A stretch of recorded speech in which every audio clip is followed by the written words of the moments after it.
Seja muito bem-vindo ao canal Crivo Filosófico, o seu canal do conhecimento. E você que está chegando agora, se inscreva no canal, compartilhe este conteúdo para que mais pessoas cheguem a este conhecimento. Deixe seu comentário aqui no vídeo a respeito do assunto, tanto para criticar, sugerir, enfim, apresentar um outro argumento, agregar valor aqui ao conhecimento de modo geral. E deixe seu like ao final do vídeo, caso você goste. Bom, como eu havia dito que faria este vídeo sobre os atributos do movimento, quando na realidade eu vou apresentar o que é o movimento aristotélico, né, que Tomás de Aquino lança a mão para desenvolver, sobretudo, o primeiro argumento, que é a via do movimento. Disse também que apresentaria a via do movimento, mas pelo roteiro que eu criei, né, porque eu sigo um roteiro de modo que eu não me perca aqui também, muito provavelmente eu não vou conseguir apresentar a via do movimento, senão vai ficar um vídeo muito extenso e eu não pretendo fazer um vídeo extenso, tá? Então eu vou apresentar aqui os atributos, né, o que é o movimento aristotélico, que Tomás de Aquino lança a mão, para depois, posteriormente, fazer o vídeo sobre a via do movimento propriamente. Então vamos lá. Do princípio do movimento. Aristóteles, ele estabelece então 3 classes de movimento: o qualitativo, o quantitativo e o local. Tem gente que pensa que mover-se é propriamente só sair de um lugar para o outro. Isso é um tipo de movimento, obviamente, mas não é esse movimento exatamente que Tomás de Aquino fala quando, por exemplo, ele diz que Deus é imóvel, né? Não é nesse sentido. Então, movimento é você mudar não só de local, mas no sentido também quantitativo e qualitativo. Filosoficamente, o movimento diz respeito às noções de ato e potência. Potência é a aptidão de um ser a tornar-se ou receber alguma coisa, ou seja, mudança de qualquer modo, seja no sentido de extensão, de aumento, seja no sentido de características, isso é uma mudança. Isto é, a transformação de A para B. A exemplo de uma semente A, que estando em ato, enquanto semente, é em potência uma árvore. Então, a semente é em potência uma árvore. Quando essa cresce e vira uma árvore, já não é mais árvore B em potência, mas em ato. A noção de movimento não designa apenas o deslocamento, como eu disse, mas em geral toda a passagem da potência ao ato, de uma modalidade de ser a uma outra. Logo, o que há de essencial no movimento é propriamente a passagem enquanto passagem. Portanto, o movimento é, então, o sinal e a forma do que se chama, em geral, o vir a ser, usado lá pelo pré-socrático Parmênides. E o que seria esse vir a ser? Então vamos lá. Da inteligibilidade do vir a ser.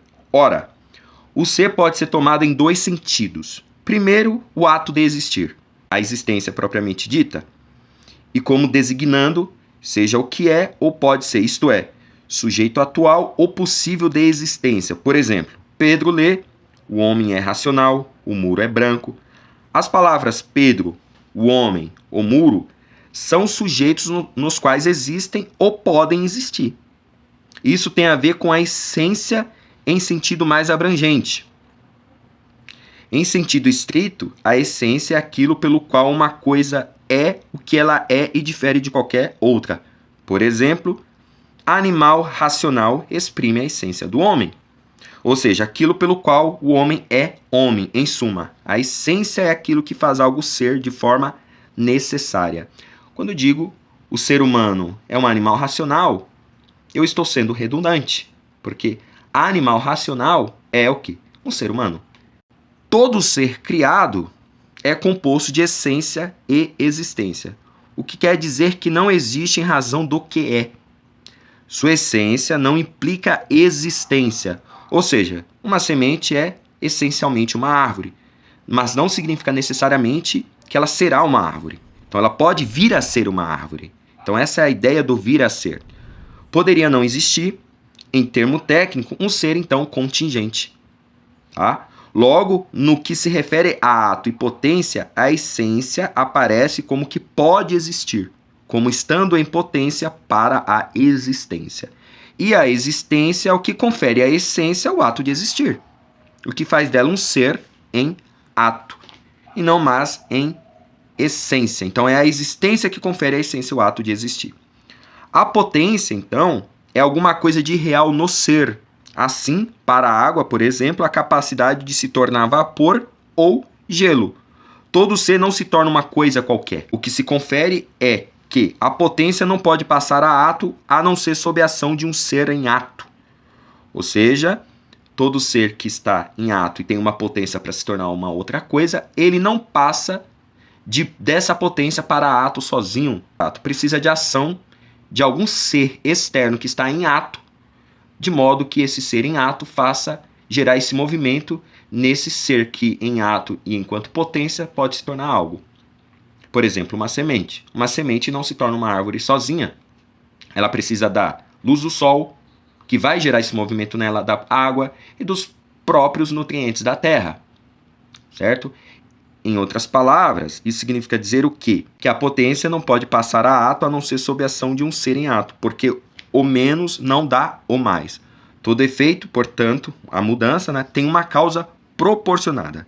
Deste modo, tudo que se move é movido por outro, que é o que vai dizer a via do movimento de Tomás de Aquino. Quer dizer que nada passa da potência ao ato a não ser, como foi dito, sob a ação de uma coisa já em ato, que significa, mais resumidamente, que nada pode ser a causa de si mesmo, seja, A não causa A, mas A causa B. Ou seja, uma coisa não se move sozinha, ela precisa de algo que a mova, que faça ela passar da potência para ato. Ok? Então, você tendo isso em mente, você vai entender depois a via de Tomás de Aquino e, posteriormente, quando eu apresentar o atributo de Deus, que Deus é o ser imóvel, aí você vai entender o porquê que Deus necessariamente ele precisa ser imóvel e as demais coisas se movem em função desse ser que é imóvel que faz elas se moverem, ok? Então espero que você tenha gostado do vídeo, deixe seu like como eu falei e até a próxima.